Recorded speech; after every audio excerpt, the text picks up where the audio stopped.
This week we have Elite Series rookie, Bassmaster Classic qualifier, and Bassmaster record holder from the West Coast, Bryant Smith. And as if that's not enough, back in our life once again, Jake's take. Jake Latendresse from the Bassmaster Open on Lake of the Ozarks. Both join me this week on...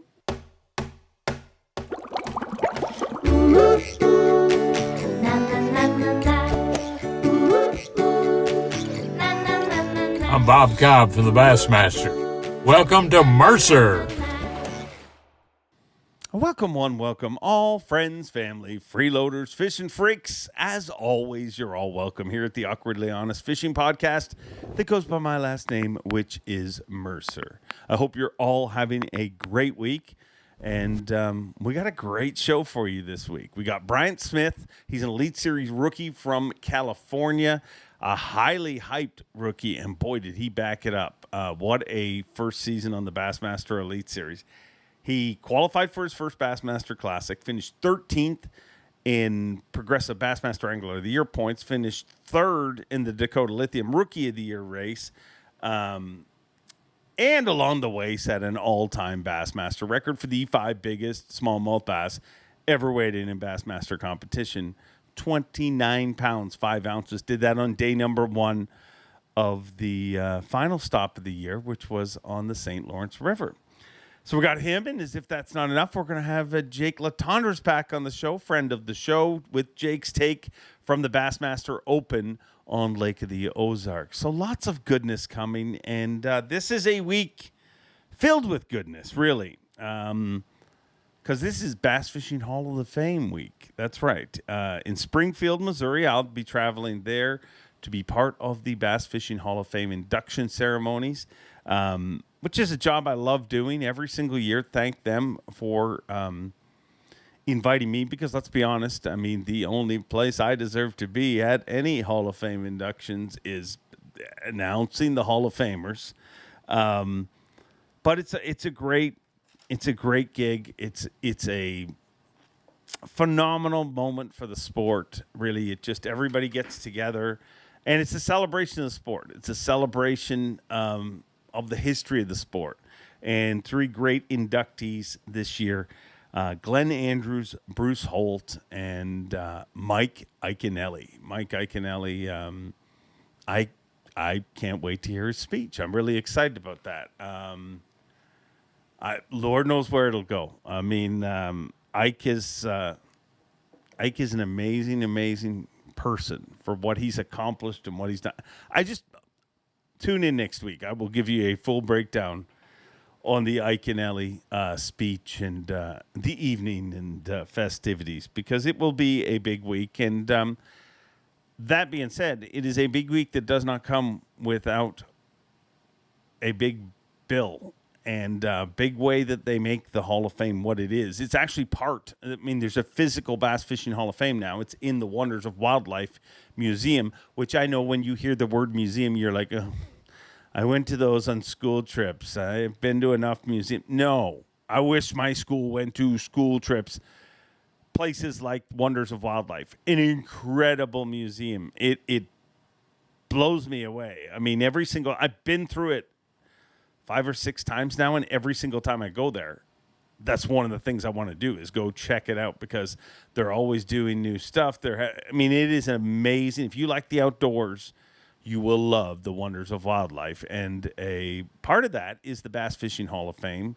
And this event, not only just a celebration of sport, but a great fundraiser for the Bass Fishing Hall of Fame to always get bigger and get more interactive and inspire more people to be part of the sport that we all love. So thank you, Johnny Morris, for allowing us to be part of Wonders of Wildlife. And thank you to all of you for supporting the event. Whether you're there, you don't have to be there to support it. Being there is great. There is so many, it's an opportunity to meet the who's who of the fishing industry.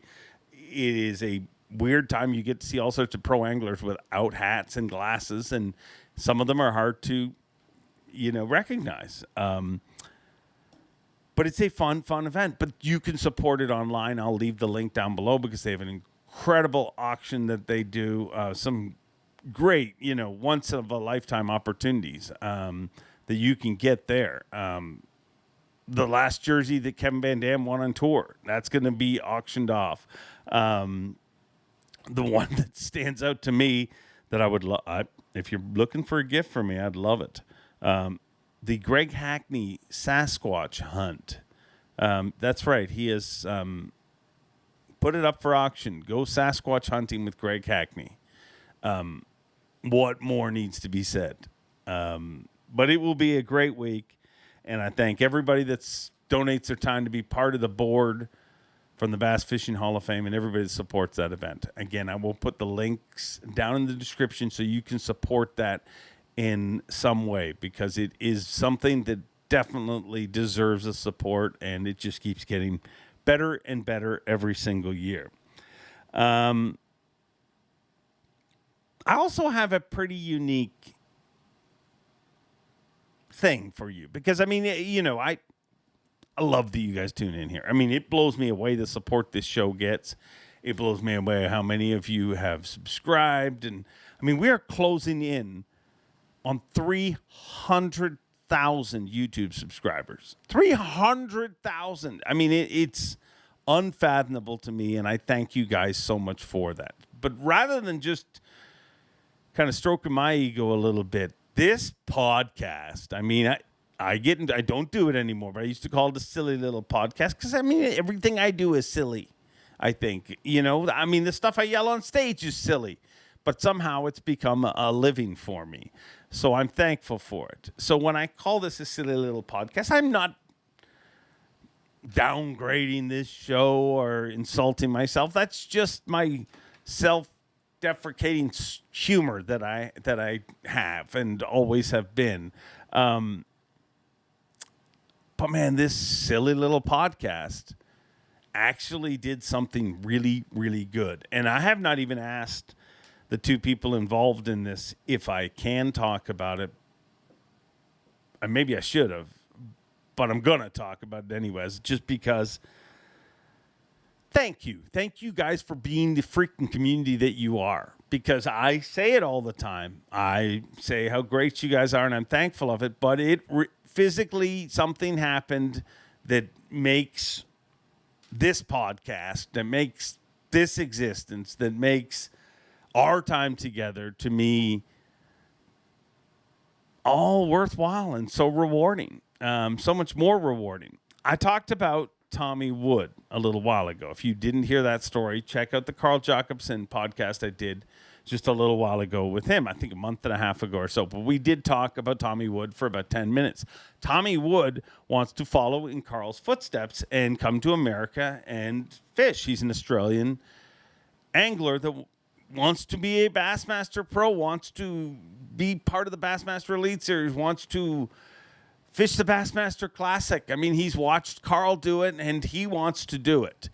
Long story short, had some travel issues, was on his way back to the U.S., got stopped in Hawaii, and his flight was literally, he was told to get on another flight and go back to Australia, and was not allowed to come to America because of some paperwork from his previous trip. I don't know the details, and I out of respect to them, I don't know.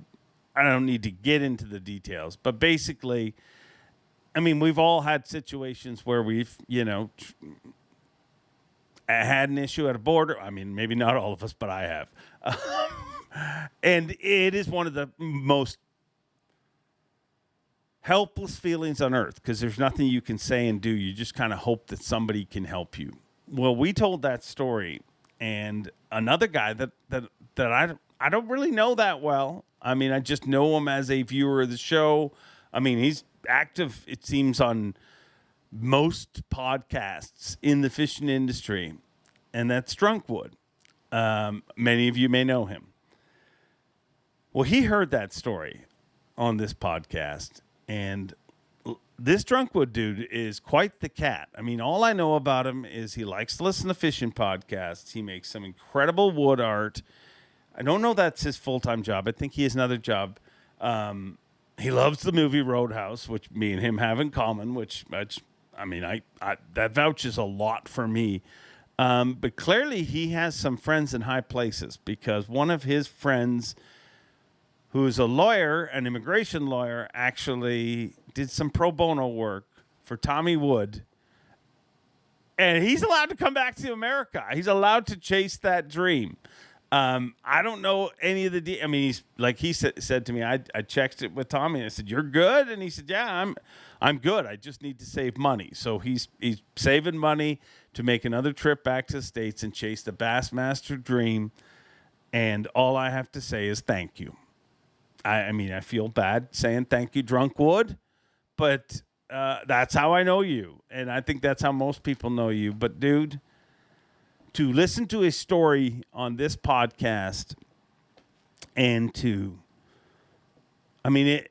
actually go out of your way to reach out to somebody, a friend of a friend, to help a friend. And Tommy's not even somebody he knows. You know what I mean? Tommy's just another angler, but that's what proves to me how special this community is and how special the people that take the time to listen to this every single week.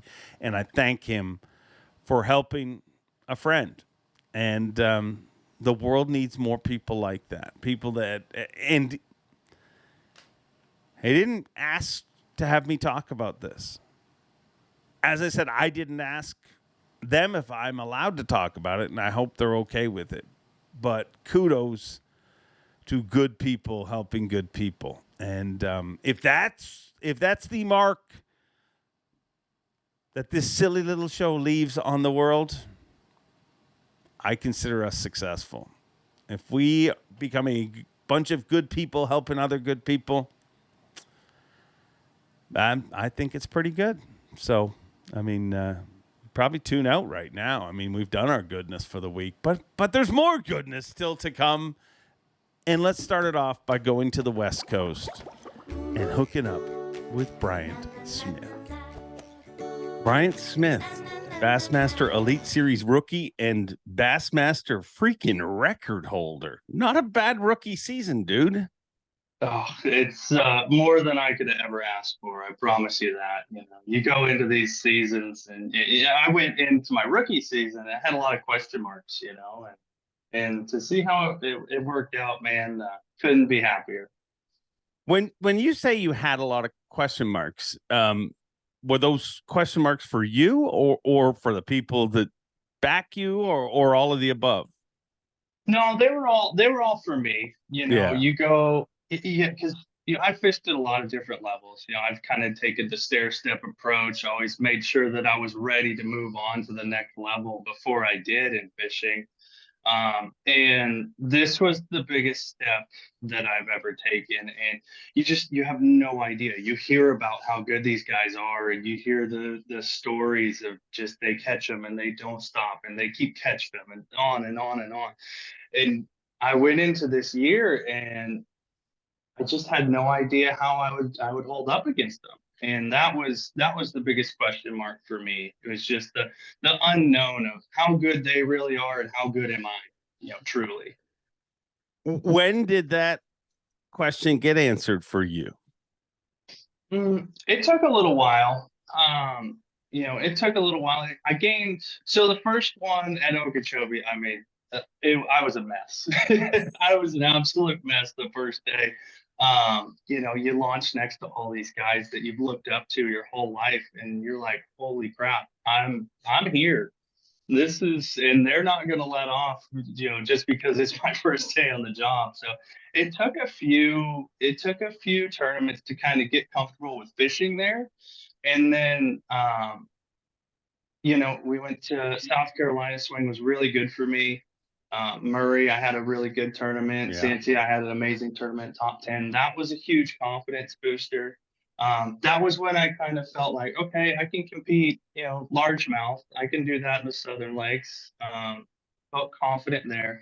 But then I still had that big question mark of up north because, I'm from California. We don't have big water like that. We don't have big smallmouth like that. So that was the other question mark for me going into the season was, how am I going to stack up against these guys up north?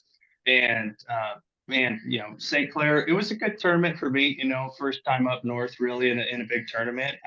I think I was in the 50s. I will definitely take that against that crew.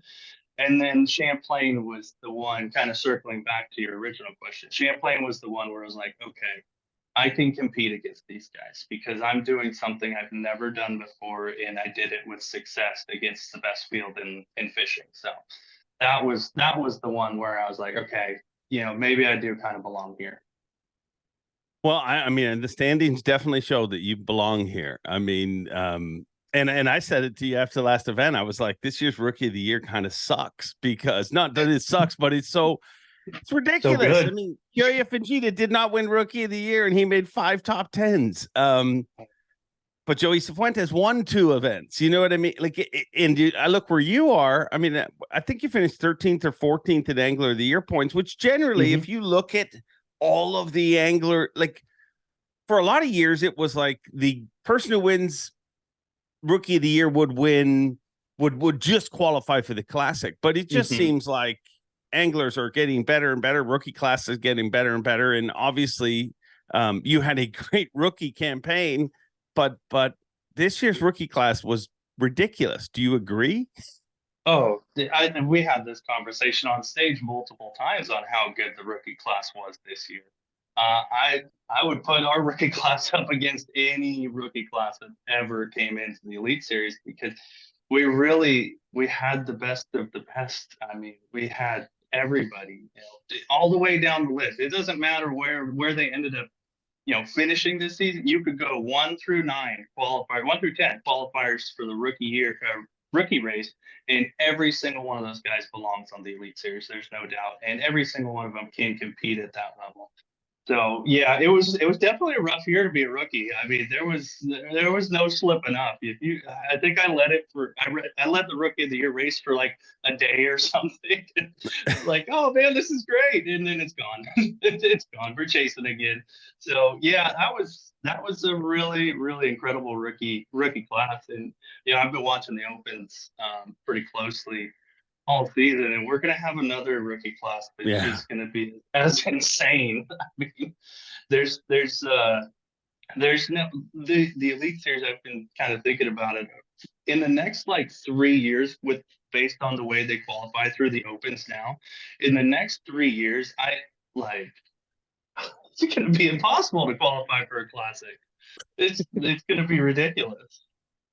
Is that concerning? I mean, when you really look at it that way, I mean, that has to be concerning. I mean, this is what you've chosen to do as your line of work. And it's in a lot of jobs. Like, let's say you start a sandwich store. The first few years are the worst years. That's where you got to survive. And then it gets easier. I don't know that your career's going to get any easier.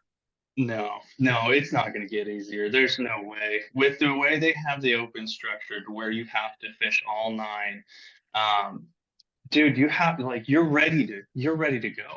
Like, you know how it works now. You can't, like, I got really fortunate when I qualified. I got to qualify just through 3 tournaments, and anybody could really have the right 3 tournaments and kind of make it into the Elite Series. There's nobody that's just going to get lucky and fish 9 tournaments and get into the elites anymore. You are going to earn it, and you are going to be ready.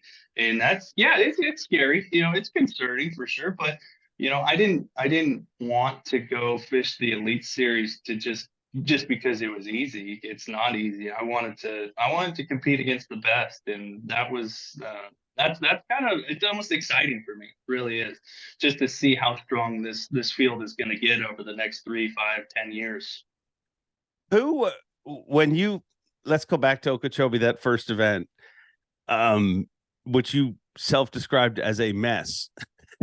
Who was what were the moments where you were like, holy, that's Greg Hackney, or that's so what does that morning feel like? Because I think you honestly are one of the first people to put it in words, but I feel like every rookie comes to the elites and feels the exact same thing. Like they may have done, doesn't matter. They've all done things wherever they're from, but that whole, there's no measuring stick. I don't care if you won every Open, you still might not be good enough. So I think everybody feels that.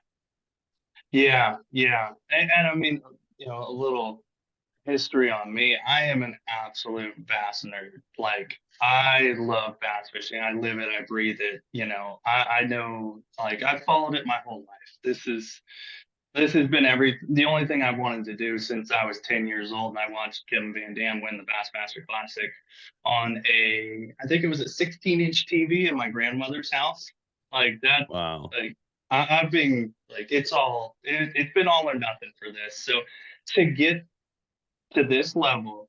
And then the real moment was when I'm sitting there. So I got there 2 hours early because I don't know how any of this works. Apparently, I learned really quick that these guys are really good, not only at fishing, but launching their boats, and everybody's in the water in about a half hour. So I got there like an hour and a half, 2 hours early, and I'm just sitting there waiting and watching. And then Larry Nixon's boat backs down the launch ramp, and I'm parked like right next to it.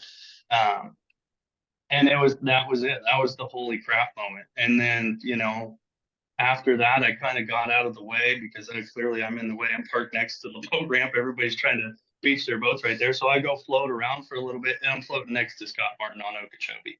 I'm floating next to Greg Hackney. There's Jason Christie right there. Like, I can't put it into words what that day was. And it's one of those really, really special things that I will never forget. I could replay just sitting there before the tournament started. I could replay that in my mind almost perfectly. Really? Mm-hmm. So it was KVD that got you. When did this? You said since the age you were 10 years old and you watched Kevin Van Dam win the Bassmaster Classic. Literally, was that the light switch moment where you're like, I got to do this? It was. That was the one. I would watch. I watched bass fishing and on TV and all that stuff, but I'd never really watched the competition side of it too much. I've watched Hank Parker, Roland Martin, and Bill Dance and all that on Saturday mornings, but I'd never really watched the competition side of it. And I was already, infatuated with fishing in general. But it was, I was sitting, it was at my grandma's house, and it was the 2001 Bassmaster Classic at New Orleans. And I watched the confetti fly down. I watched the sparks go up behind him. And that was the one where I was like, I want to do that. I want to do that, and nothing's going to stop me. So from that moment when you were 10 years old and you fell in love with it, give me the Reader's Digest for you're what, 32 now? Mm-hmm. So where have you been for the last 22 years of your life? Just like I said before, just doing the stair step. It's crazy to think about some of the guys that are on the Elite Series now, and they're 22 and 23 years old. And I look back at myself, I'm like, where was I at 22? Well, I was fishing regionally. It's a little different coming from California, and it's a little different kind of coming before the big college boom, where I just kind of worked my way up regionally. I fished my first tournament when I was 16 years old with my dad. Had no idea what we were doing, but we just showed up, put our money in, and fished. And from that moment forward, I was like, this is really cool. So did that for a few years, just local team tournaments with my dad and a couple of friends. Started doing some co-angler stuff. I think I was 19, and ended up winning on the co-angler side in one of the old FLWs, and that kind of springboarded me into the pro side. I was like, okay, let's do it. Let's jump in there. I was not ready, but we did it anyway. Learned a lot about how to lose and how to get better and stuff like that. And then, for the past 10 years after that, let's see, I was 20. So from 20 to basically 30, I just worked my way up on the West Coast. I fished every big tournament that I could, every big tournament that was on the West Coast.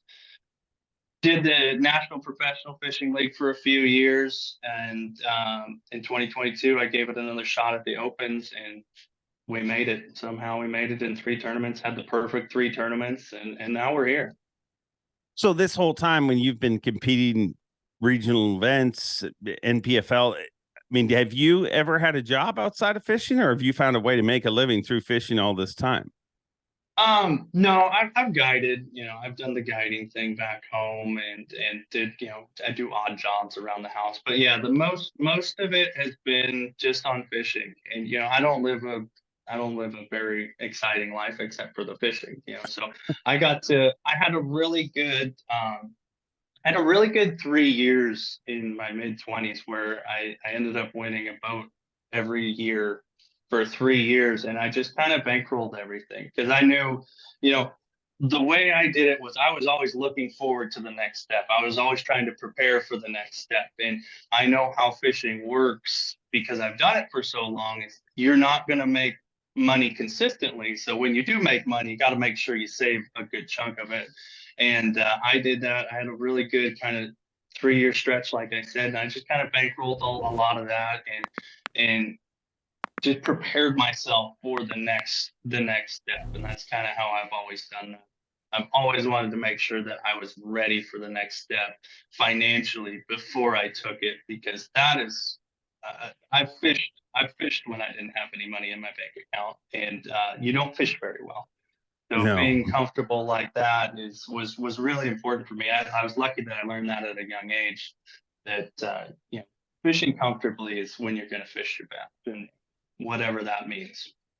Yeah, it's, if you ask me, it's one of the big travesties of the sport of fishing, kind of, in a lot of ways. And what I mean is that, I mean, if you can be making league minimum if you're a pitcher and you're pitching against the whoever it is, the guy in the league that's making millions and millions of dollars.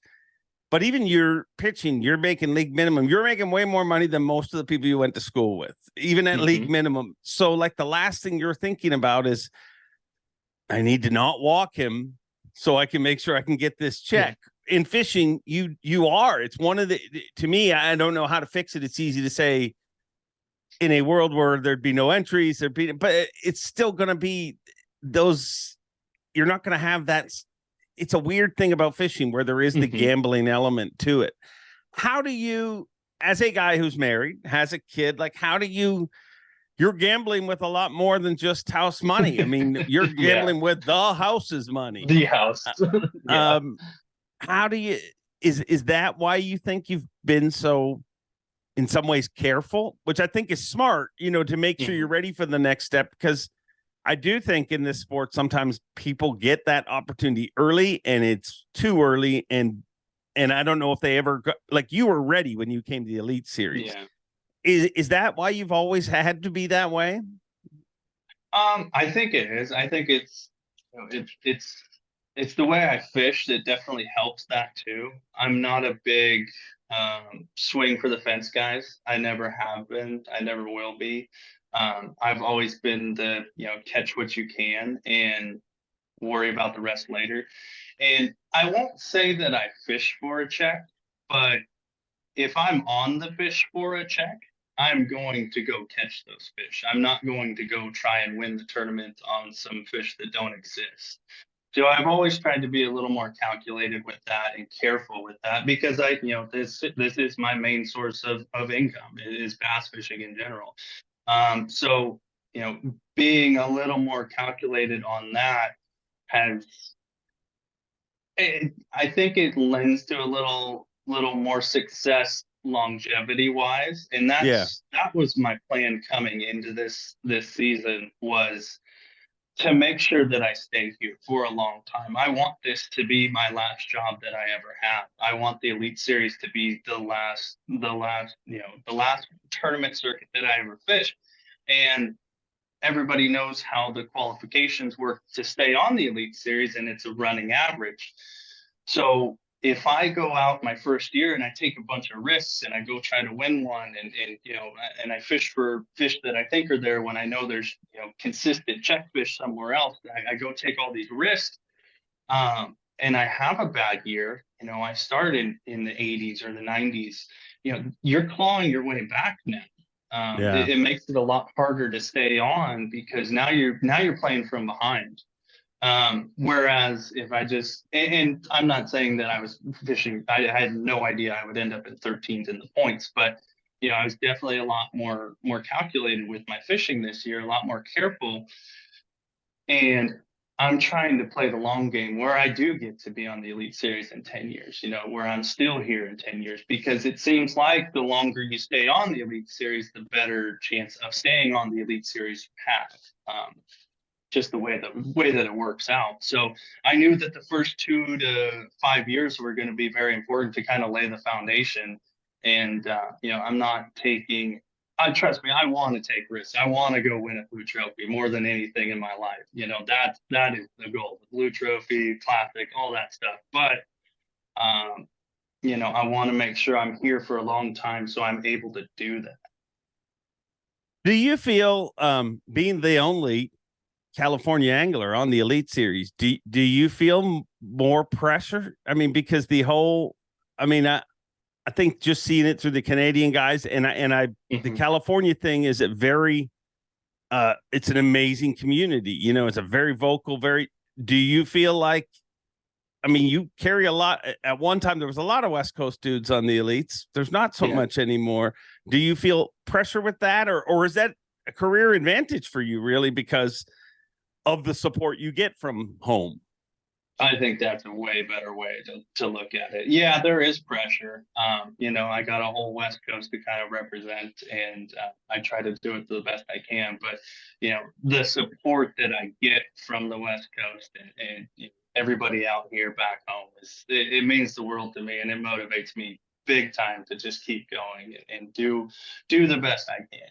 The days that you wake up and you're on the tail end of a back-to-back tournament. You're like, man, I could just sleep in for an extra half hour. No, I got the motivation behind me from everybody who supports me. I'm out here living my dream, and I've been very blessed to make it to the top level and to live a dream that a lot of people have. And I'm not going to take it for granted. And I'm going to take that support. I'm going to use it as motivation, like you said. If I were to go on a chat board,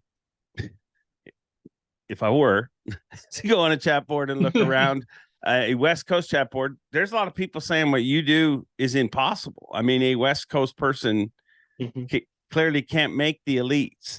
How do you feel about that? I'm here. I made it. Matty Wong's from Hawaii. Brandon Polnick's from Idaho.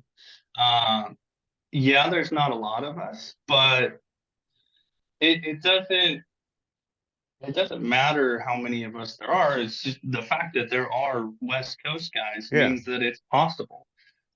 Is it the easiest route? Absolutely not. I'll never say it's the easiest route, but like I said before, nothing was going to stop me from making it to this level. If I didn't qualify last year, I would have been fishing the EQs this year, and I would have kept fishing the EQs until I made it. I'm lucky that I do get to take that risk, but I think anybody can make it there. If you have the right support and you have the dedication to do it, and you have the motivation to do it, and you give it 100%, anybody could make it to the top level of anything.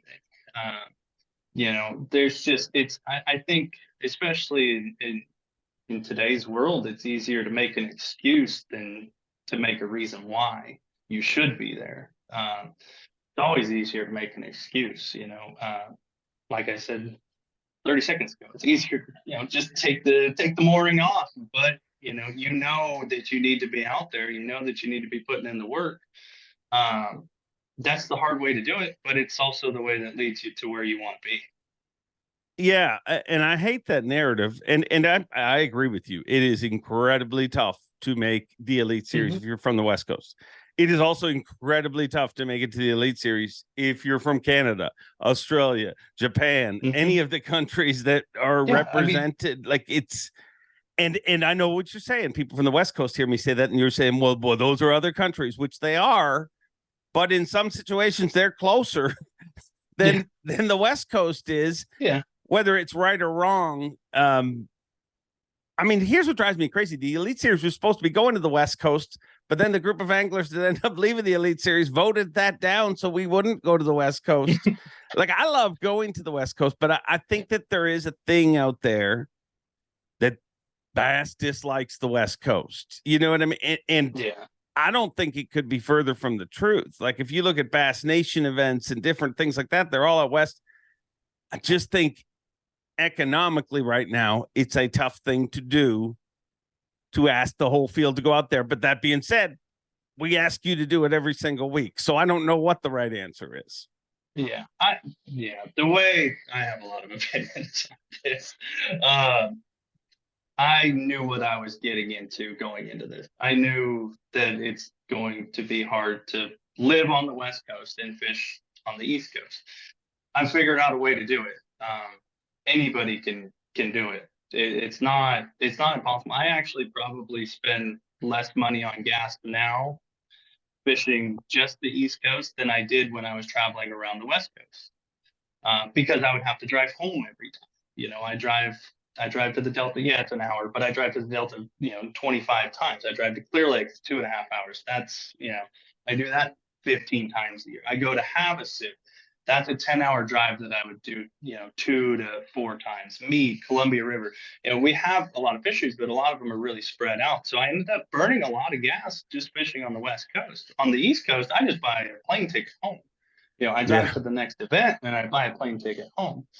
But getting back to the, I see them too. I see all the comments on, Facebook and Instagram, and when the schedule gets released, I'm pretty sure you can't go more than 5 comments without "Where's the West Coast?" And I'm like everybody else on the West Coast. I would love to see a West Coast swing, but I don't want Bassmaster to go broke because of it. I don't want our anglers to go broke because of it. I know how much it costs to drive across the country. I just did it from St. Lawrence to home. Like, it's not cheap, especially with gas prices right now. It's ridiculous. It's almost $6 a gallon at my house. I can't ask everybody to just sacrifice their income to come to the West Coast because we really, really want it. It needs to be feasible. It needs to be economically feasible for everybody involved.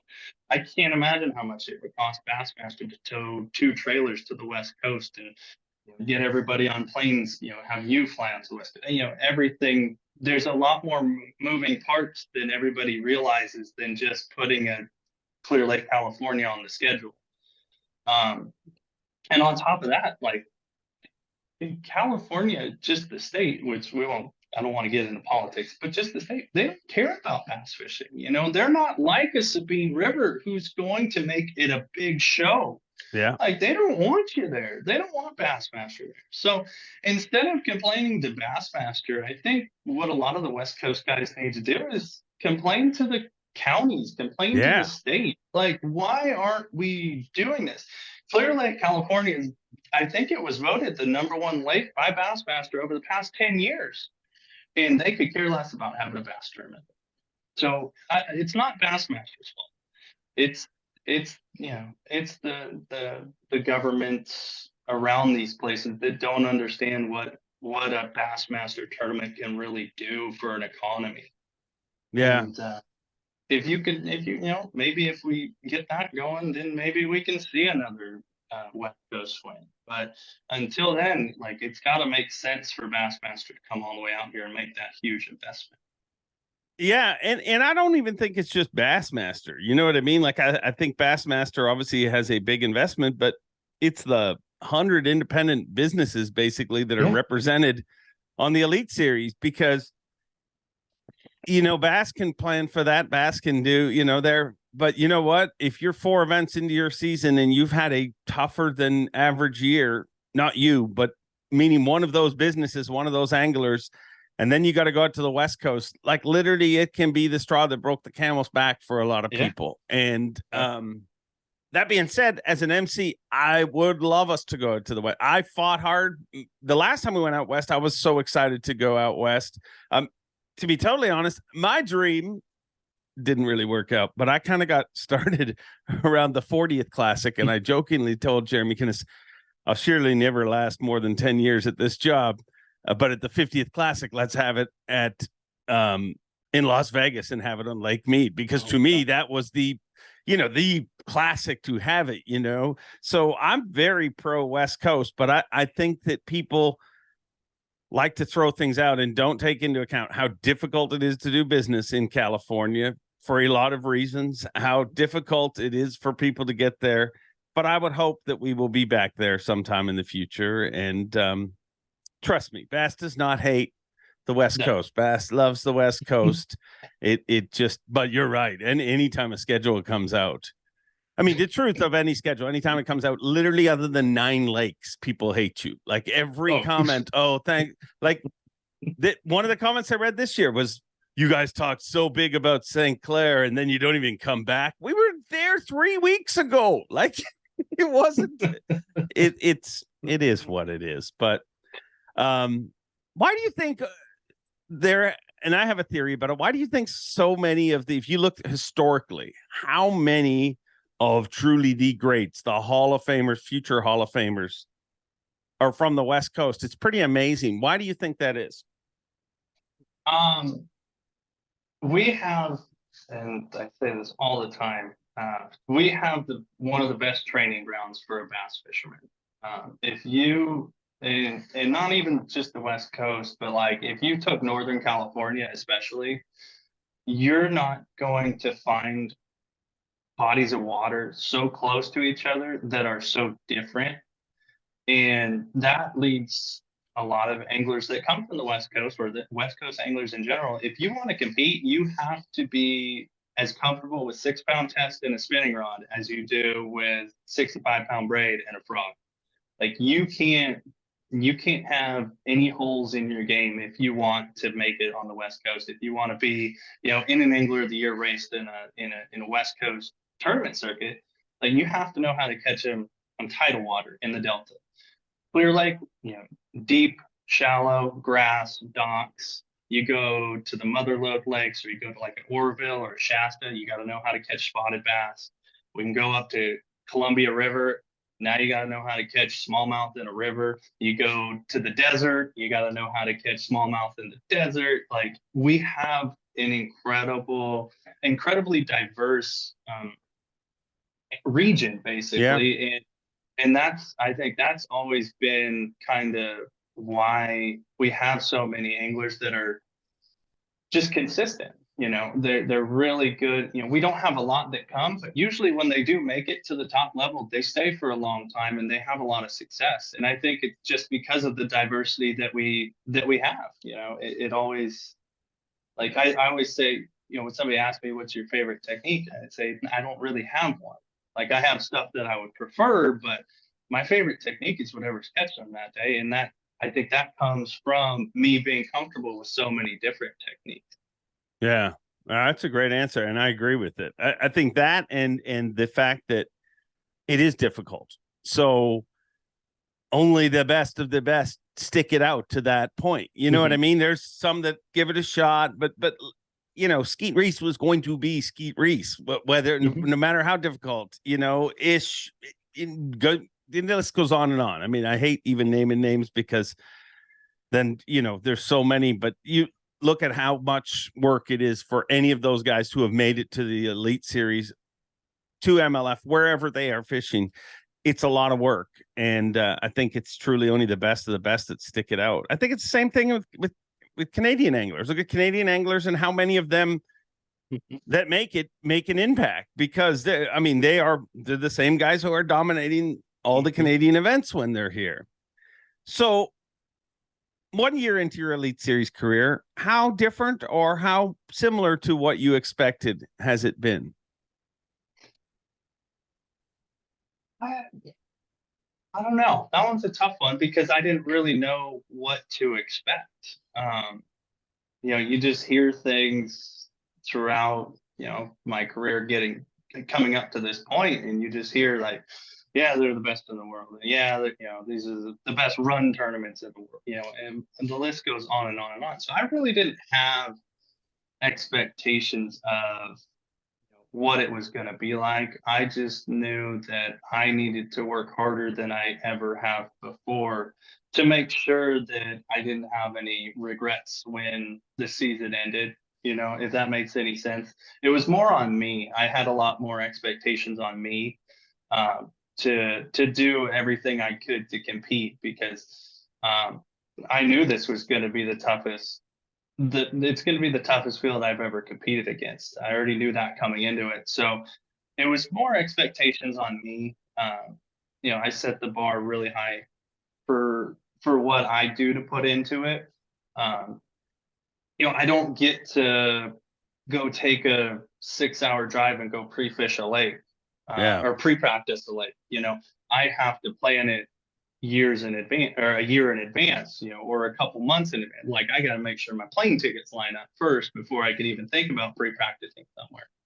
And having that, kind of added, I don't know, it just, I knew there was going to be a lot more work involved coming into this year, both on and off the water. And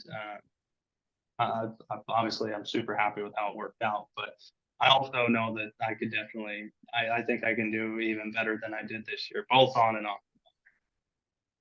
What's life like around the Elite Series for you off of the water? Where you are you doing hotels? Camping? How do you live your life on the road? Do you got roommates? What's your life like when you're not casting? Yeah, I just kind of bounce around. I spent the first tournament, slept in the back of my truck, and then the second tournament, I called a buddy of mine, Justin Hamner, and he said, "What are you doing for Seminole?" I was like, "Oh, I was going to camp in the back of my truck." He's like, "Well, you want to split a room?" I'm like, "Oh, cool. Yeah, sure. Whatever."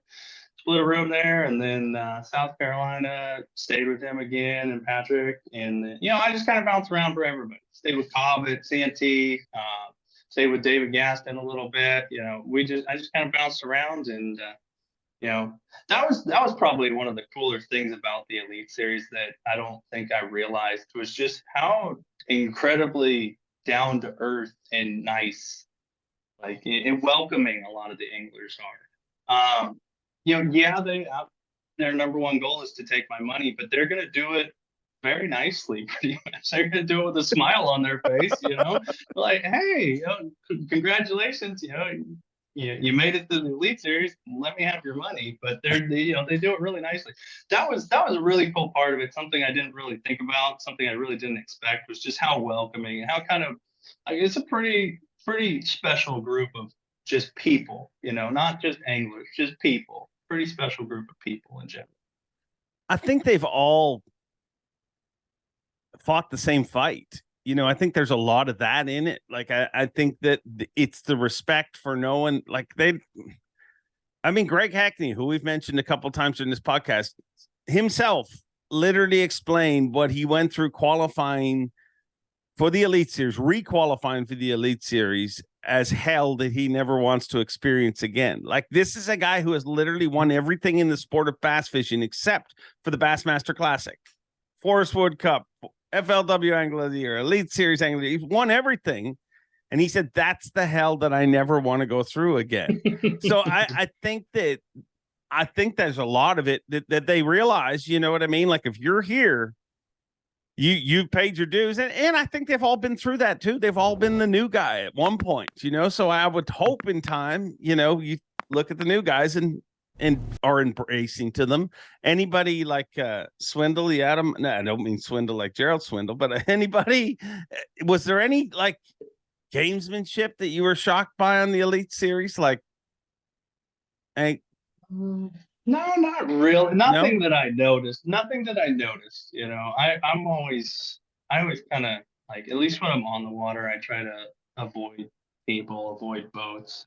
And you hear the chatter in the morning and all that stuff, a little bit of chirping here and there, but nothing too exciting just yet. I think I was just trying, everybody's trying to feel the new guys out and see what they're all about. But I didn't, nothing personally for me, but yeah. I'm sure it'll come in time. I would hate to go and find myself in the creek with a Hackney or a Christie or somebody like that, because I feel like I'd be the one that turned around first. It's like, no, that's it. That's definitely his. I don't care how many fish are in there. You said you think you can do better both on and off the water. Obviously, on the water, you've got to wait a few months to do that, but I'm assuming the off the water work started as soon as you got home. Yeah, yeah, it did. I'll be the first to admit it. I am not very good at the business side of it. It's never been the part that really excited me. I know a lot of guys are all about the business side, and that's where you get a lot of the longevity and a lot of the longer careers come from being really good at the business side of bass Yeah. fishing. And it's not something I've ever focused on until really a couple years ago, especially last year coming into the Elite Series. You realize, okay, I qualified for the Classic and you got a $5,000 bill due in about 3 weeks. We need to make something happen because behind that $5,000 is another $40,000 that you owe. So getting, you know, getting it's a work in progress definitely for me. I won't say that I'm still very good at it at all, but it's definitely something that I know the importance of. Social media, the building relationships with companies, all that stuff falls into one. It's something that I really have put a lot more effort into than I ever have before, and it's something that I want to continue to do because, like I said, I do know how important that is. That side of it is, having those relationships and working with all your, the companies that you work with, and representing them well. The list goes on of that stuff. But yeah, it's something I can do better, and it's something I will continue to try to do better on. How do you try to do better on something like that? Is it literally just through conversations with fellow pros? Like, how do you learn that end of the business? There's no straightforward route to it. Yeah, there's a lot of that for me. Was talking to other guys who've done it. I'm lucky enough to know, I know Brandon, and he's helped me out a lot. Um, a lot of the guys have, just these simple conversations, simple questions here and there. How do you approach this? How do you do that? I always try to ask people who are really, really good at it, and I think a majority of our Elite Series is really, really good at the marketing and the business side of it. So, whenever I have a chance to sit down and talk to somebody about that, I definitely take advantage of that. There's no, it's a lot different. It's so funny because you think about the actual fishing side of it, and you could go on YouTube and just go type in whatever you want to learn about, and you're going to Yeah. have 75 different shows pop up, and it's all there, it's readily available. But the business side of it is not, it's not there. It's the information on it is not as readily available, so you kind of, there's a little bit of just trial by fire, just try this with one company, try that with another company, see which one works. But a lot of it has definitely come from talking to people who are very successful at that side of it. And that's something I always try to do with anything in life is, talk to people who know more about it than you do. And hopefully some of that rubs off on you. Yeah.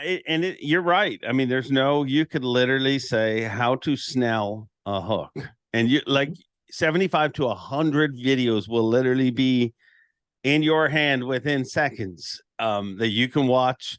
Some of them, I don't like that presenter, the way they talk too fast. I like this one. You know what I mean? Like, you'll literally find one right to your liking, but there is no, and it's so different than another sport in the way that, like, we use baseball, golf, all these things.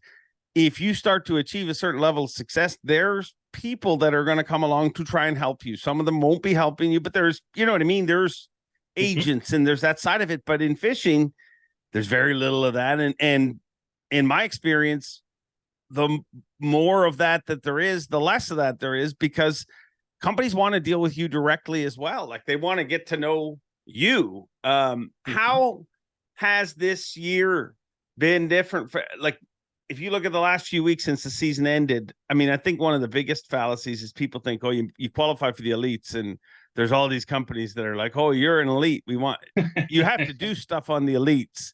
Like, it's not that's a mythical thing. Like, I don't think people come running to you as soon as you qualify. But has it changed for you after having a great rookie season? It's definitely gotten easier. The first year I was very lucky to just know the right people, and to get kind of that rookie season. You almost have people take risks on you. But once you prove yourself, and I feel like I've proven myself, at least on the fishing side of it, and working on the business side of it, working on the marketing side of it, it has been a little bit easier this year. I won't say it's easy because I'm still not very good at it, but I just have a little more firepower to go at different companies with, and that definitely makes it easier. And getting all the media coverage that you get through Bassmaster that's what really, really makes it easy, especially for a guy like me who doesn't have, I don't have the YouTube, I don't have the YouTube show. I don't have the camera guys following me around all the time. So I have a very limited amount of content, I guess you would call it, to put out. But what Bassmaster does with all the great camera guys, I mean, I was just doing it this morning. I was putting a little media package together, and I just scroll through all the pictures that I get sent. I'm like, these are all awesome. This makes my life so much easier, than it used to be, where I have to go scour Google and go copy and paste and all this stuff, and go shoot something in my garage or whatever it ends up being. Having all that stuff, and having the numbers behind it and all that stuff makes it a lot easier for me to go sell myself to a company in a more professional manner. You said that you don't have the camera guys following you making a YouTube show, and I think that is one of the things that just, I mean, especially these last couple of years, has just exploded on the elite. Like the amount of people that are like you used to be able to just be an Elite Series pro. I mean, when Davey Height fished the Elite Series, he'd show up for the tournaments. You know what I mean? He'd have to do sponsor stuff, but he was an Elite Series pro. He did his thing, won tournaments, and you could just live your life. Now it seems like you have to host a show and make you know what I mean? Like literally they're producing the equivalent. I mean, they produce 9 tournaments as opposed to 13 events. And I'm sure, or 13 TV shows, 13 episodes of TV show. So I'm sure, and they add other things in throughout the year, but literally they're producing a TV show and becoming an Elite Series pro at the same time. Is that something you want to do, or is that something you'd not see yourself doing in the future? I don't know about that. It's not something I will say that I'll say that it's not something I would do on my own. I have I'm into the fishing side of it. I like I said, with the business side, I'm not very good at it. It's because I'm not interested in it. I know it's something that I have to do. It's part of the job. And if you look at it, kind of being a YouTube channel is starting to be part of the job. So if it is something that I need to do, I will do it. But it's not something that I want to, it's not like, I'm not like Coop. Like Coop is so good at, he puts in all the time. He films everything himself, and he puts in edits. Like I see all his stories on Instagram. I don't know how you do all that. That's wild.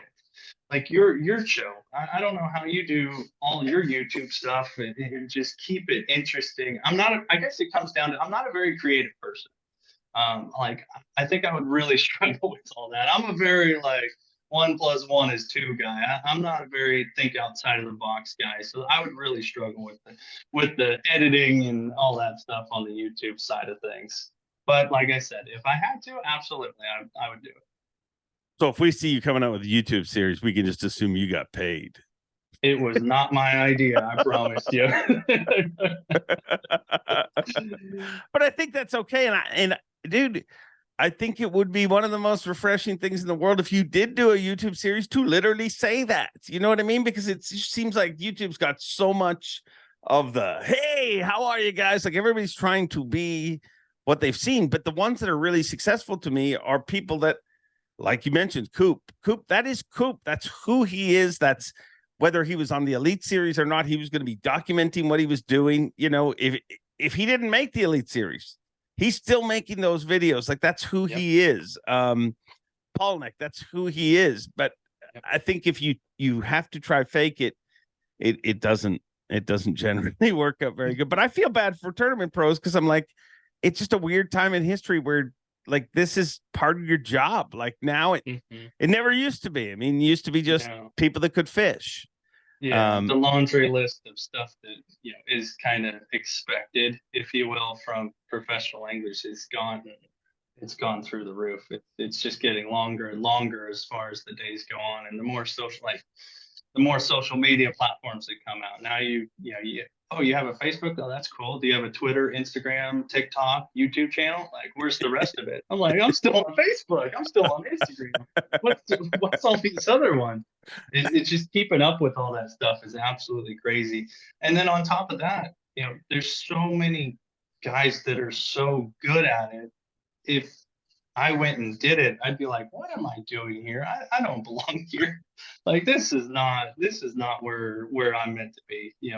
The guys that are really good at, like you said, Paul and Nick, Scott Martin, he's amazing at it, and Coop, like all the guys that have a very successful, and you can tell because they are genuinely good at it and they genuinely want to do that. And I think it really shows through all their social media. And, the list goes on and on of guys that are really good at all that stuff. But yeah, then all that stuff is. I get it, dude. And trust me, there's a lot of people I think that feel exactly like you do. It's just not thing that you're good at, but I mean, like everything else that you figured out, I'm sure you'll figure it out as it goes along, and you'll figure out what level of it works for you. And I think that that's the truth. Like, I don't think that we live in a world where like all pro anglers are going to have YouTube channels down the road. Like, I think that there will be a lot of them that have it, but I think that there's other people that deliver other things, and you delivered some incredible finishes this year. Why do you think this rookie class was as good as it was? I think we just had, obviously they're all really good, but they're all really different, if you will. We had a good variety of anglers come into the elites this year, and I think that's what really kind of like, we had there was 4 rookies that won one, right? Almost 5. Yeah, we had. Well, Kyoya won one. Joey won 2. Will Davis won 1. So there was 4 events won by rookies this year. 4 correct? Events. Am I forgetting someone? Nobody, right? No, I think we're good there. Yeah. Okay. I don't know. All right. But if we did, we'll find out. We will hear about it, I promise. But like, that speaks volumes to how good that rookie class is. I don't know if there's ever been 4 tournaments won by rookies in. No. Like, that's insane. And they were all in different regions. They were all doing totally different things. And just the versatility that came from this rookie class. Like, they are good at everything. And then, there's no way to kind of beat around the bush on it. Like, the younger generation is very, very good at forward facing sonar. And I think that has to do a lot with it too, is like, if you watch Vegeta fish, which I watched Champlain over, like, it is amazing. If you watch Joey fish on St. Clair, it is amazing how good a lot of these guys are with that stuff. And I think that's gonna, there's no denying it. That's part of it. That is a big part of it, is why maybe the rookie class was so good this year. Where do you put yourself in that? I know it's here to stay. I'm fairly certain, fairly confident in that, and I'm not. I guess I'm not the best at it. It's something that I work on. I try to go out at least 2 to 3 times a week and work on just that, because I know that that's where this sport is going. I know, like, I've seen, you see who wins, and it's a lot of forward facing, and it's something that I know I need to work on. It's something that I need to gain confidence in, and I won't say that I'm the best at it, because I've fished against some of the best at it. They're the best at it, and I didn't beat them. So I know I'm not the best at it, but it's something that I know is going to be here for a long time. It's not going away anytime soon, and it's something that I know I need to have a lot of confidence in moving forward.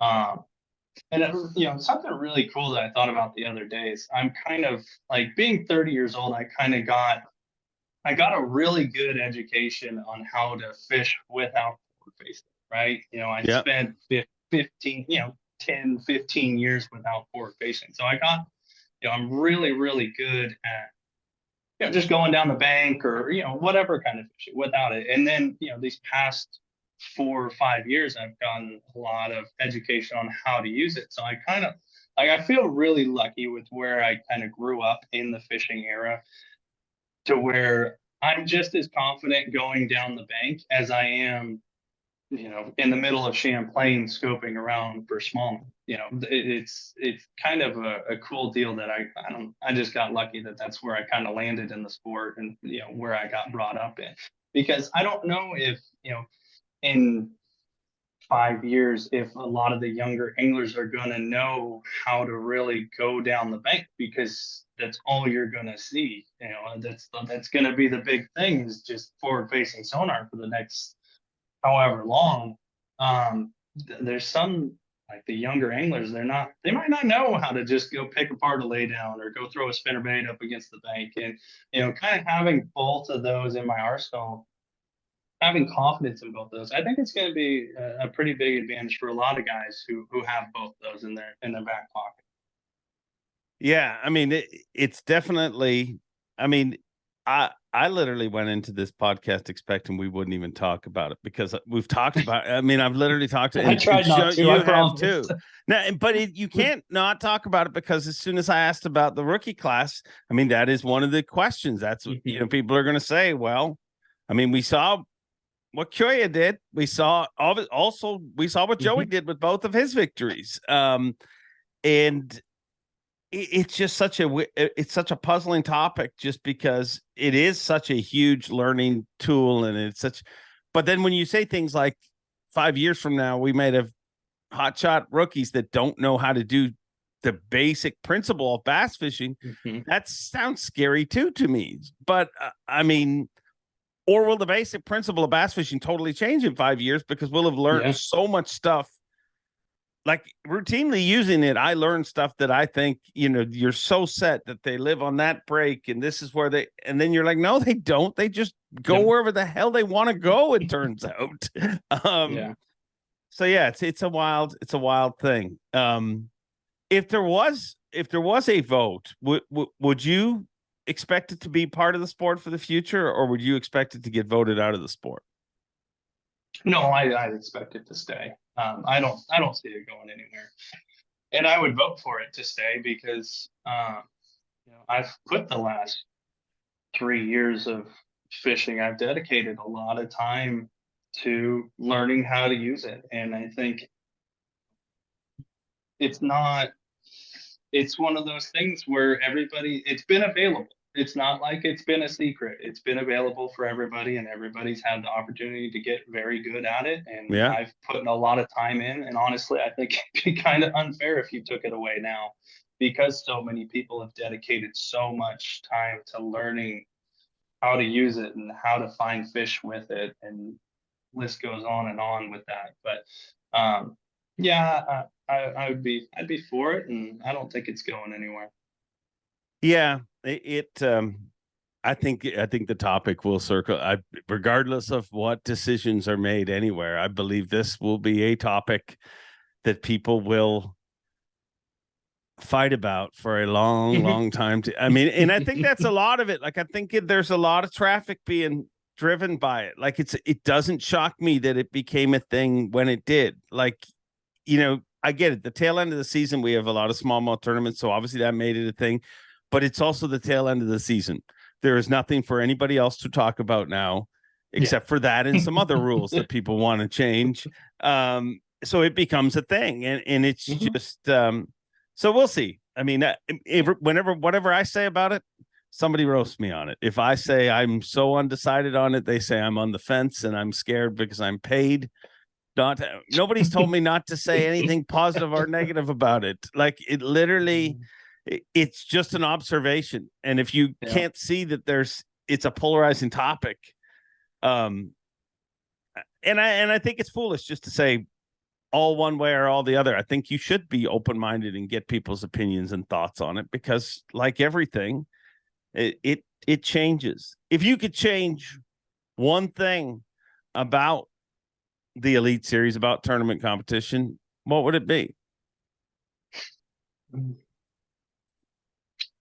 About the actual tournament fishing? No, that's a tough one. That's a tough one because like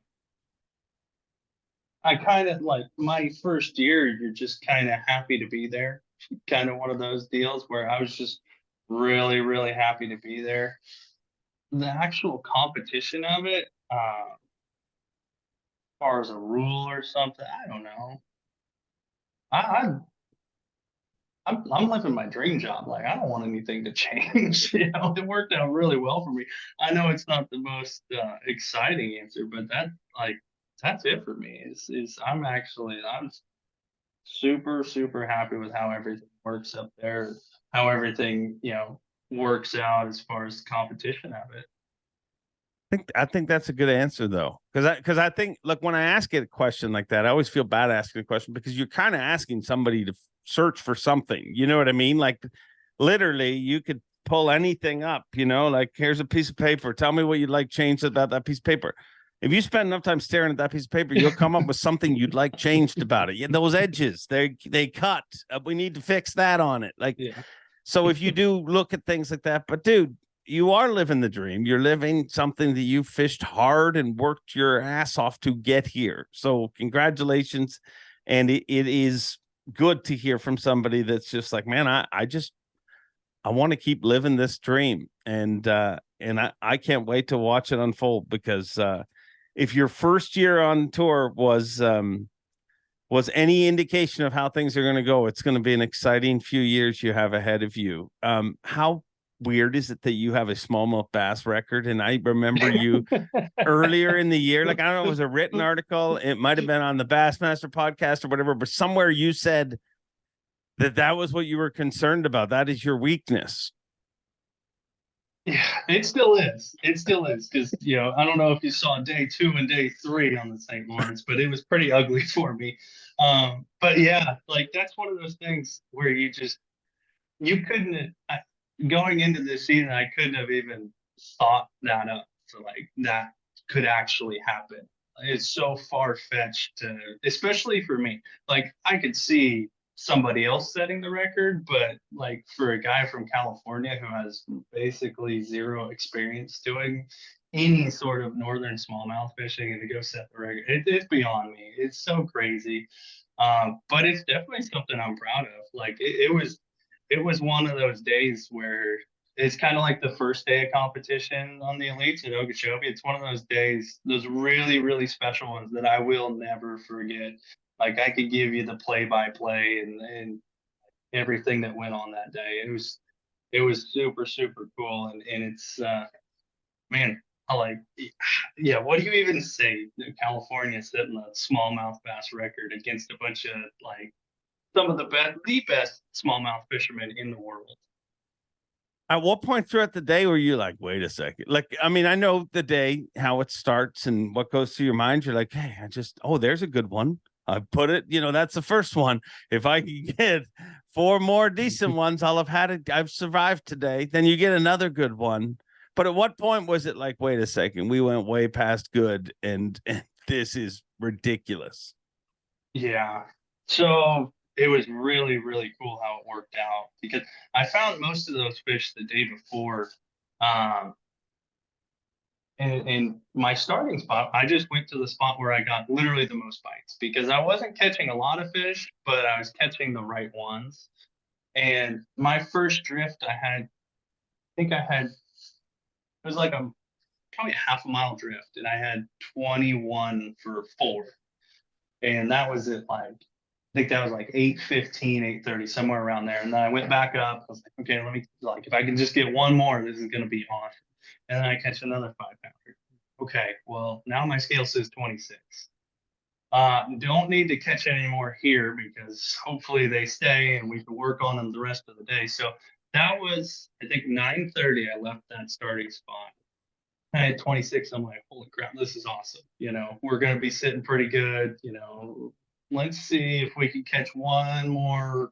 I had a 4.25. So I was like, well, it's going to be far fetched to haul a 4.25. But if there was anywhere to do it, it'd be like Ontario, St. Lawrence.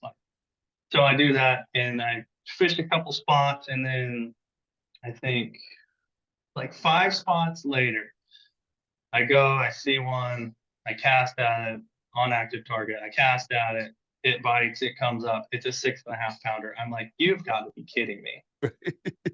You've got to be kidding me. I looked at my scale and it said actually the last 2 numbers on my scale are they don't work anymore. That part of the screen went out. So it said 28 and then mystery numbers behind it. So I had no idea. I knew I was over 28, but I didn't know how much I was over 28. So, being the responsible bass fisherman that I am, I abandoned everything that I had found in practice and went and fished all new water, trying to find more for the next day because you hear of how smallmouths move and all that stuff. But yeah, I go in and,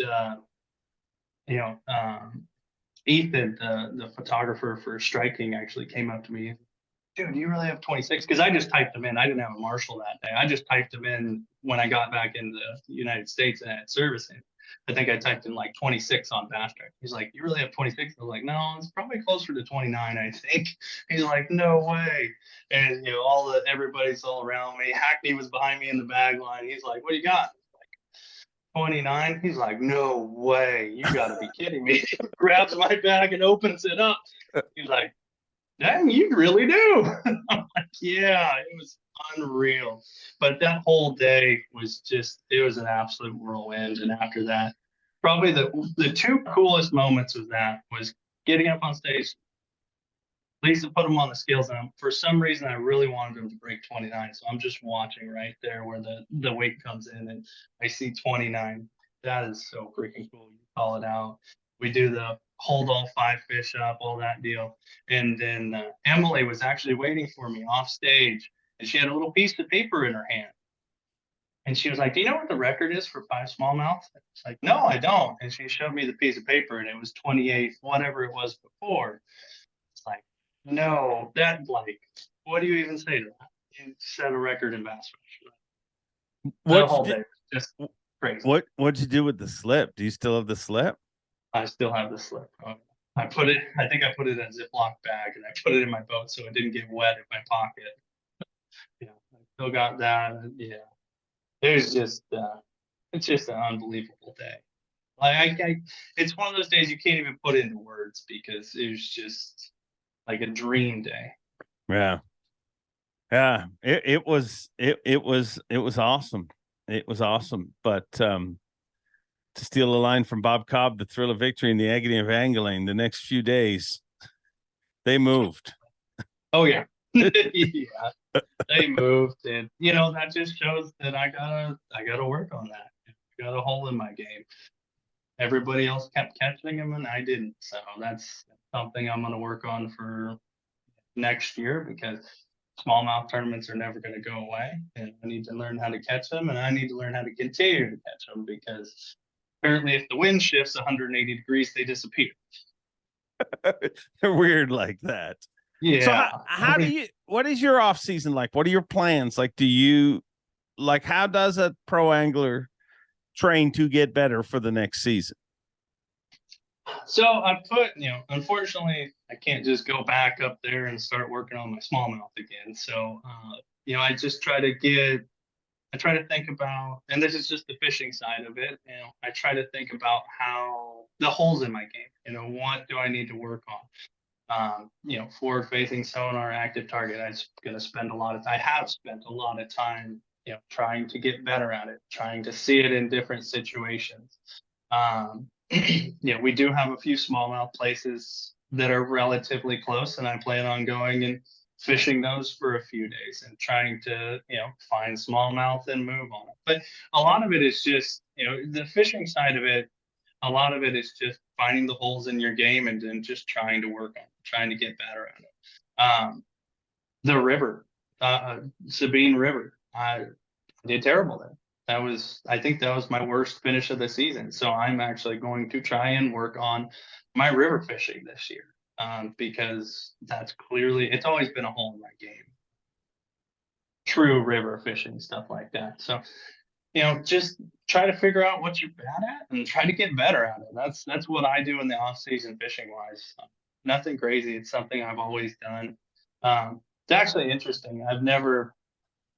So every year I've always taken like a month off from fishing after the season's over, just kind of decompress. And I don't want to look at a fishing rod. I don't want to touch a fishing rod. I don't want to think about a bass. And this has been the first year in a long time that I immediately, like the whole ride home from St. Lawrence, I was like, how do I get back on the water and how do I continue this? Because I know these guys aren't going to stop, so I can't stop either. You got to keep it going, got to keep working on your game. And it's actually been really, really exciting. It's been the first time where I've been excited to go fishing after a grueling season, Wow. So that's just level of competition thing. I mean, iron Mhm. sharpens iron. You know that they're working on it, so you got to keep working. Yeah, you can't stop because especially with where we're at in the fishing world right now is it's almost an arms race of who gets the best stats forward facing right now. So I know that's a big thing, and I know I need to work on it, and I know I have a lot of other holes in my game. And the cool thing is that fishing against this level of competition is they expose where you suck. They will let you know, okay, you are not very good at this. Compared to us, you are not very good at this. You need to work on it. So that's been a really, really cool deal. Is kind of exposing where my weaknesses are and where I need to work on, where I need to put that work in. It's a great way to look at things. I'll tell you one of my weaknesses, and I think everybody I work with kind of feels the same way right now.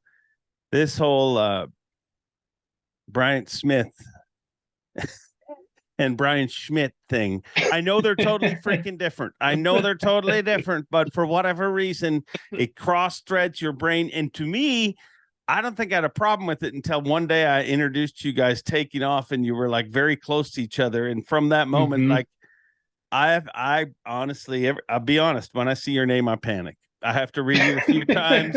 I don't pay attention a lot of times when I'm up there, but with your name, I have to pay attention because for whatever reason, I know I'm going to screw it up and probably already have a bunch of times. Yeah, that was funny. I've actually been tagged. I think Brian won. He won something a couple years ago. I think it was on the Champlain. Potomac. Oh, yeah, maybe it was Champlain. I don't remember what it was, but I remember I got a few congratulation. I got tagged in a few congratulation posts on Instagram, which was it was pretty interesting. It's like, yeah, you might want to. I commented below, like, yeah, you might want to change this. This is not the same guy you're thinking of. It was a picture of him and a congratulations post. And I'm like, no, that's not me. So you are not the first one to ever mess my name up, and probably won't be It, the last. I promise. it's just I don't know why. I mean, they're not the same, but they're just similar enough that it just it. Mhm. I mean, and the more you talk about it, the more it's going to happen. So I probably shouldn't even have brought it up. But at least now I feel like, hey, I've addressed it directly to you. I'm sorry in advance. I'll try be better in the future, but it cross threads my brain. That's what I've got to work on in the off season is There saying you your go. guys' names right. But dude, thanks for spending a little time and let me get to know you a little better. But let's do a speed round here real quick. Favorite movie of all time, what is it? National Security. What is Probably I don't what even it, know if I it's know the that movie. it's a Martin Lawrence movie. I don't know. It was just a funny movie. It's either that or any of the Star Wars. All right. All right. Favorite band of all time. Uh, Apparently I'm not very speedy. Yeah, it's sad because I can think of them. Shinedown. That's what it is. Okay. Favorite song of all time. Mm, I'm really bad at this. This is not very speedy at all. No, the speed part is really. I've never been really good at the speed part. I just draw blanks when everybody does the speed rounds with me. Oh my gosh. I'm Yeah, never we're doing gonna. one again. That's for No, sure. you should never. No, you should never do a speed round with me. Okay. Did you ever get a Christmas gift as a child or something growing up that like, what was your Red Ryder BB gun? It was the GameCube, Nintendo GameCube. Oh, wow. Wow. There you go. That's a different answer I've never got before. Yeah. What's this isn't speed round, but ultimate goal. What do you want to leave this sport with? Yeah, it's weird because whenever I think of like ultimate goals, my new one that changed a little over a year ago was just make my son proud, make my Great family goal. proud, make my son proud because yeah, it definitely would have been a different answer over a year ago, but he just turned one. I mean, he's my whole him and my wife, they're my whole world, and that's just it. I want to make them proud. And Dude, I don't think I've ever heard a better answer ever. Making your son proud. That is a great goal in life. And I think just by answering that, you probably made him proud or will be in the future when he listens to this podcast. maybe 1-year-olds is not our target market, but I'm sure before you know it, he'll be in the room listening to these shows. Yeah. But a little redemption from my speed round there. No, it's a great answer. Make my son proud. I love it. It's a great answer. Dude, it's great to have you on the Elite Series. It's been great catching up with you a little here, and enjoy your off season, and we'll be in touch soon. That sounds good. I appreciate you having me on, Dave. Been awesome. Thank you very much. It was a great conversation. This has been Bryant Smith. Not to be confused with anybody else with a similar name.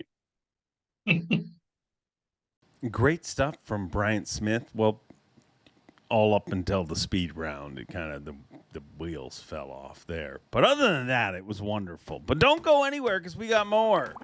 How about a little bit of Jake's Take with Jake Latendresse? Straight back from the Bassmaster Open on Lake of the Ozarks. Jake's Take, back in your life. Talk to me, Jake. What's up? Well, not much. I'm just waiting for the goods from you. I got home from the dentist, so my mouth's a little sore. But hey, Jake's Take must go on. The dentist, the dreaded dentist. Like I said before, I'd rather hang out with my ex-wife than go to the dentist. And I mean that sincerely. Well, I wasn't. You weren't ready for that one, were you? No, I wasn't. You caught me at a weakened state. All right. Yeah, so just got back. Dentist or ex-wives. Talk to me about the Open. Yeah, we just got back from Lake of the Ozarks, and we're winding down. I mean, we're down to that was the second to the last event, and you know, people are really. I mean, there's so much talk about finishing in the top 10 because no one wants to go through this again next year. Everybody wants to qualify and jump in the elites, and really all you have to do is qualify. You got to be in the top 10 because again, we've talked about this last week. Kenta is still in the top 5 or 6. Yep. So, you know, the 10th place guy, as long as Kenta stays, there's a 10th place guy is going to make it into the elite. So there's a lot at stake right now. And Lake of the Ozarks. Congrats, I was with Kyle Patrick. He who's in the top 10, who's in 7th place right now. Or 6th place right now. And so was the guy you were with, Jamie Bruce, fellow Canadian. And sorry, I should let you. That's digress. Okay. Go ahead. Yeah, we talked about you and Gussie. He's from Gussie's hometown, right? Yeah. I actually texted Gussie while we were fishing, and Gussie was fishing a tournament somewhere at the same time, but I did hear back from him last night, I think, when he got home. So that's pretty cool. They're buddies, and Jamie was a very pleasant guy. Great dude. Great guy. And you know, I didn't realize that brush piles play such a large role in that Lake of the Ozarks fishery, very similar to like Eufaula, Alabama does. So, they were basic fishing, instinctual fishing, and checking things out on their front facing sonar under docks and around docks and brush piles is really what played. And I think Kyle Patrick won mostly fishing some slightly offshore brush piles. That's where he caught all of his fish with a brush hog. So yeah, they're all amped up, and all the young guys that are in the top 10 are, sailing into this last event with their fingers crossed. And I think you can look at the top 10 and look at the consistency and pick 4 or 5 out of there that are absolutely going to qualify for the elites because they've been there all year. Yeah. Yeah. It's, I mean, it's going to go right down to the wire for a bunch of people that, obviously Bobby Lane sitting in 15th place, Ben Milliken in 17th place. I mean, everybody, look at Sam George in 12th place. There's not a soul on earth that doesn't want to see him make it. He's been so close so many times in the past, but all those names. But you mentioned Jamie Bruce, who's now in 10th place and inside qualification for the Elite Series, which to me is, I mean, there's so many Cinderella stories, but man, what a Cinderella story. Like, to have that dude drive all through the night to get to see his buddy win the classic. And he had already signed up for the Opens at that point, but I mean, just the motivation you saw in him from that moment. But as Gussie said, man, if he makes it on the elites, he's going to be there for a while, and he's going to take his pound of flesh, because he definitely can catch them. But the one thing he couldn't avoid was you chilling him out on the final day. What happened? He was your day 2 later. It looked like Jamie Bruce was going to win, and it did not. I mean, what happened that day? I don't know. My luck is running out. Did you not wear the lucky buff? I actually did not wear my lucky buff. Don't tell Jamie. Well, you just did. I know. Dick. That is a dick move. I only wear this buff for some others. Well, hey, what I was thinking was at the last Open with Bobby Lane, I wore it and it didn't work. So I thought, well, let me try something new. So I was just moving on, right? All right. You told me a few days ago that I just show the highlights of my lucky buff anyway. Well, I mean, it's not always lucky, it turns out. But what happened that day? Just didn't get bites, or? Oh, he caught quite a few fish. They were just, on Lake of the Ozarks, the smallmouth had to be 12, the spots have to be 12 inches, and which are, don't do anyone any good when everyone's catching 15-inch largemouth or better. And so they have to be 15-inch.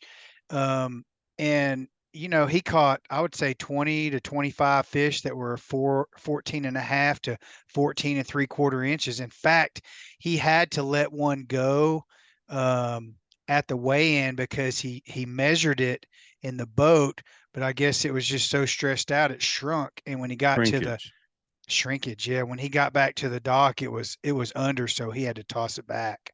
So that didn't help him either. But I mean, he caught fish. He just didn't run into the right ones. And I think it was much more of a grind on that final day than it had been the prior days before.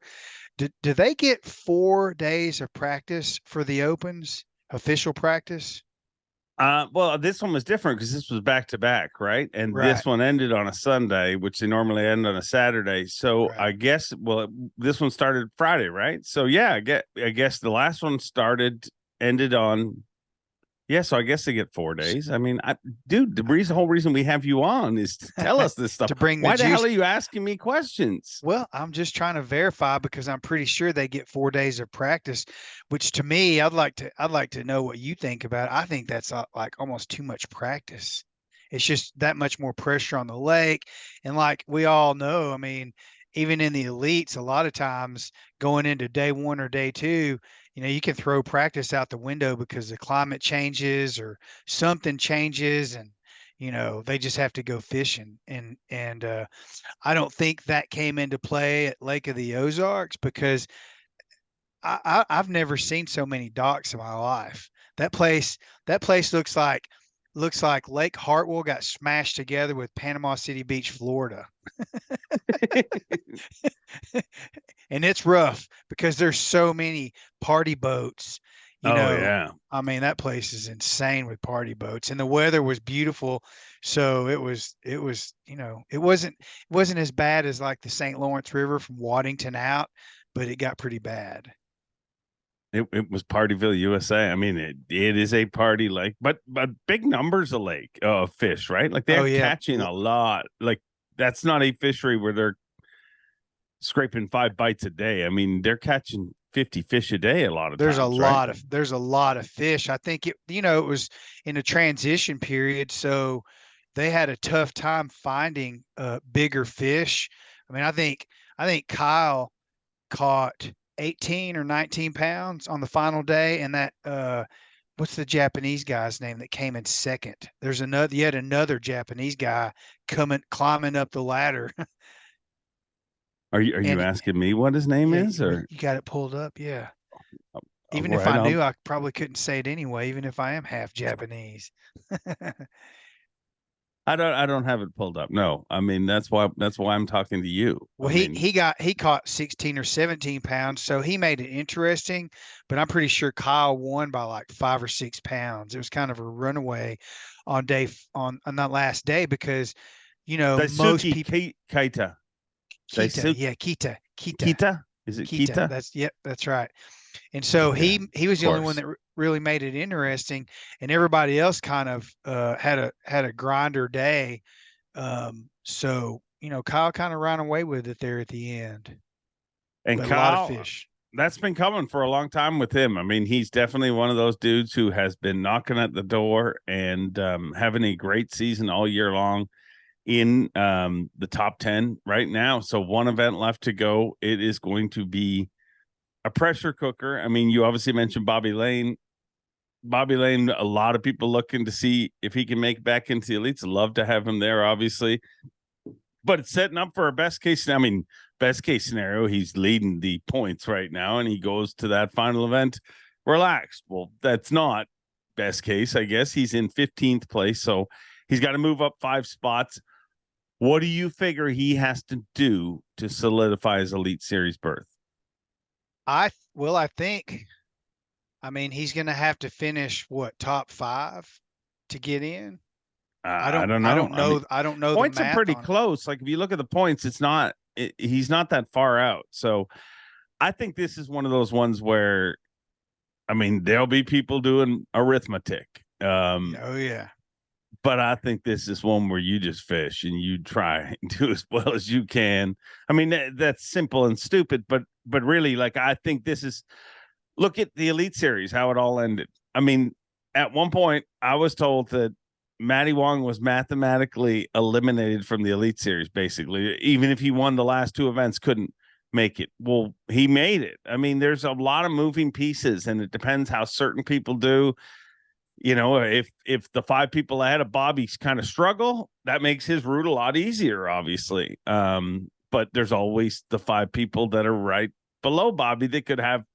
So it'll, and there's a lot more at play other than Bobby Lane. Obviously, a lot of people looking at his standings, but I mean that's what it's all coming down to, this final stop, and that's what exciting. it is. I mean, It's it will exciting, be man. exciting to see who makes the Elite Series, who gets so close. And when's that event? That would be October 13th and 12th, 13th, and 14th are the tournament days, and we'll be there on that Saturday covering live for FS1 and .com, Bassmaster.com, from like 7 a.m. to 11 a.m. FS1, and then live.com after that. So everybody tune in, because I just got goosebumps thinking about it because there's so much at stake, and all these guys have poured their guts out on the table, for this moment to qualify for the elites. Even the Ish Monroes and Bobby Lanes, and like you said, let's throw Ben Milliken in there as well. There's a lot at stake, and the last thing they want to do is have to turn around and try to start all over and requalify next year. So I'm looking forward to it. And all the young guys at the top, those guys are phenomenal. I mean, it's going to be really interesting, and they're really young, and to have them in next year's rookie class is going to be pretty fun too. So I'm looking forward to it, man. You think it's I mean, or is it too early to tell? Can we not tell for another? Obviously, this is the first year where you have to fish all 9, and that some people love it, some people hate that, and we've talked about that in many different directions. So I don't want to rehatch it, but is it too early to say whether the crop is strong? I mean, it's hard to be stronger than the rookies we had this past year. I mean, they won 4 out of 9 events.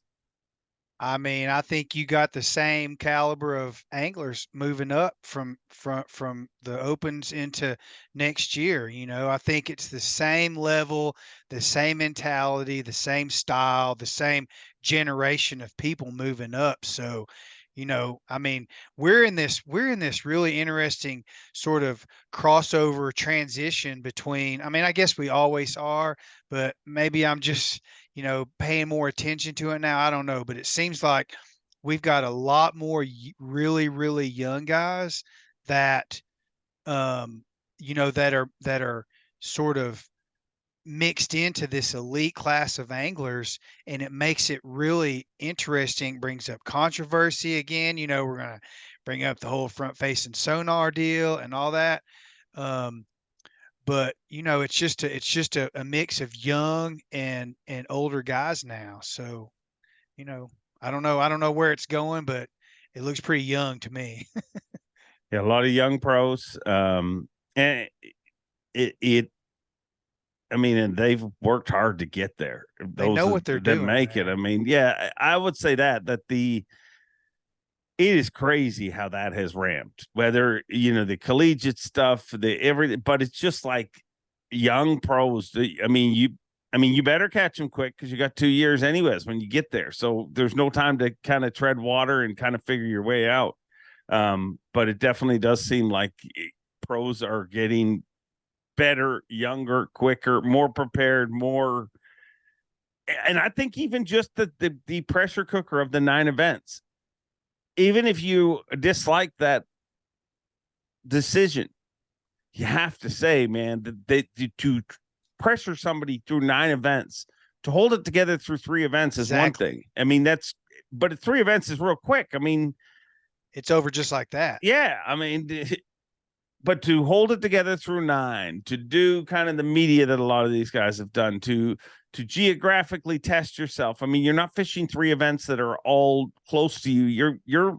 I mean, you just had to catch them on Lake of the Ozarks. A few weeks ago, you had to catch them up on Lake Ontario. It's an elite tour. It's an elite tour. Yeah, it really is. I mean, we're going to Harris Chain a lot. In fact, I was talking to Kenta Kimura at weigh-ins there on the last day at Lake of the Ozarks. We were just sitting behind the stage chatting, and I asked him, I was like, why do you fish? Why don't you go back to Japan, or why do you fish all the opens? He says, because now it gives him an opportunity to fish a lot of lakes that the elites are perhaps going to go to in the next 1 or 2 years, or vice versa. And, he makes extra. I mean, he's kind of making a living over there. Right? Yeah. He's doing really well. But, his reasoning is very intelligent in terms of being able to fish a tournament, since he's here anyway, and get practice on these different lakes that, that may come into play in the elites in the next couple of years. So, I found that to be very interesting. And again, Kenta is always, I love talking to him. We talked for probably 20 or 30 minutes on the sidelines there, and I enjoyed chatting with him. How many heaters did he burn in 30 minutes? 2. I mean, that's all. Yeah. But he was drinking a Red Bull. Oh, 6 Red Bulls a day and two packs of cigarettes a day. You should have seen. Actually, it was funny because I was messing with Kenta a little bit at the final elite of the year, and it was the final day. I mean, so Kyle Welter had already won Angler of the Year, and the way the dock was set up, they were literally right across from each other. So I was having this conversation with Kenta, asking him, but it was a loud enough conversation. I mean, most of mine are. that you could see Kyle was paying attention. I was kind of looking at Kyle like as he would answer, and I knew it would blow Kyle away. And I'm like, so how many Red Bulls a day?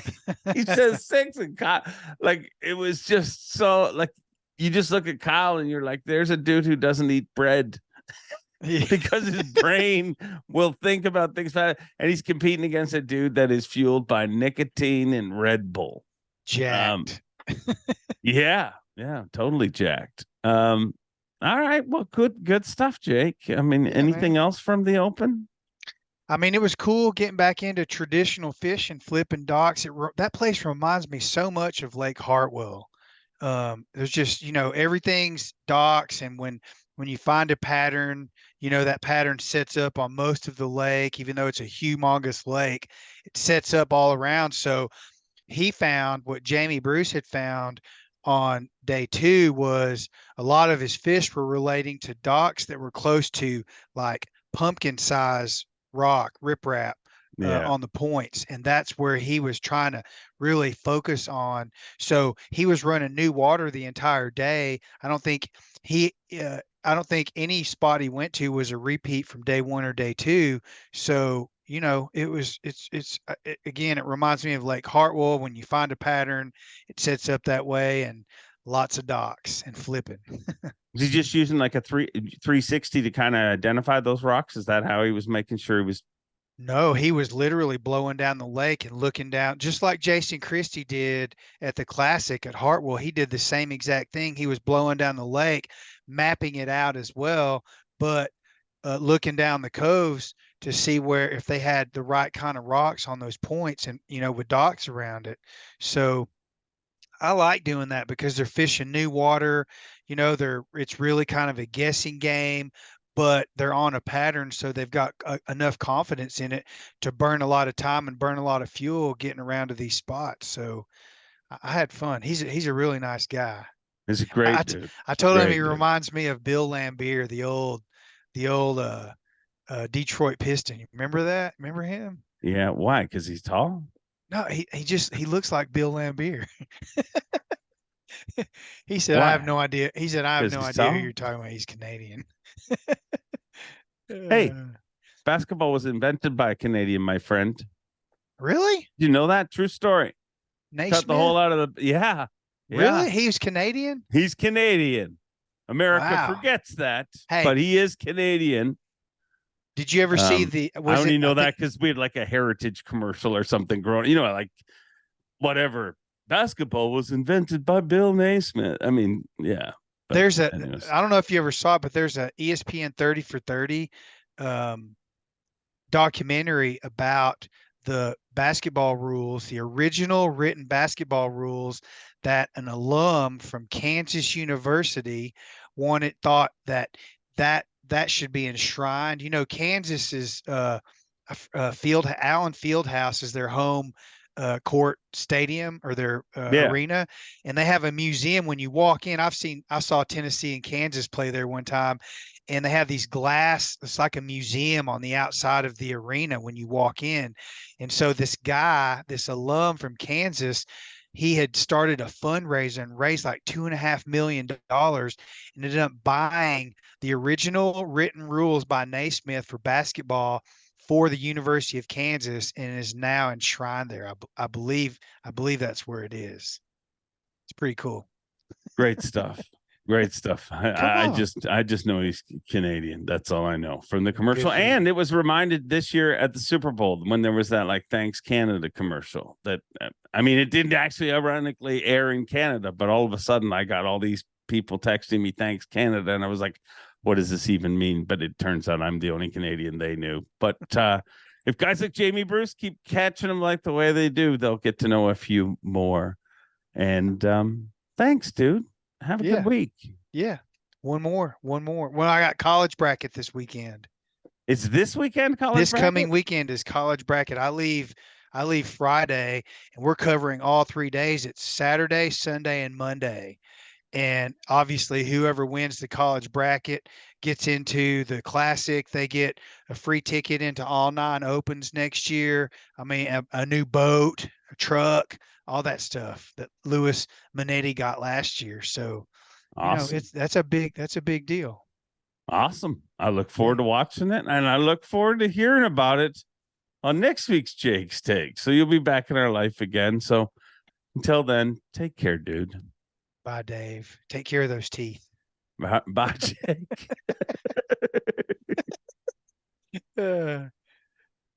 Always a good conversation with Jake Latendresse. Got to thank him. Obviously, Bryant Smith for being on this week's show. And thank all of you guys for tuning in here on Wednesday. Putting a little hump back in your hump day. Or as one of our viewers calls it, Happy Wednesday. I hope you have enjoyed this. But regardless, I hope you go out there and have a great week and make somebody else's week better by just smiling and being kind to them. It makes a big difference in this world. So enjoy being, get out there, enjoy yourself. And I got to catch a flight to Springfield. So I'm out of here where I'll hook up with this guy, Bob Cobb. Thanks for watching.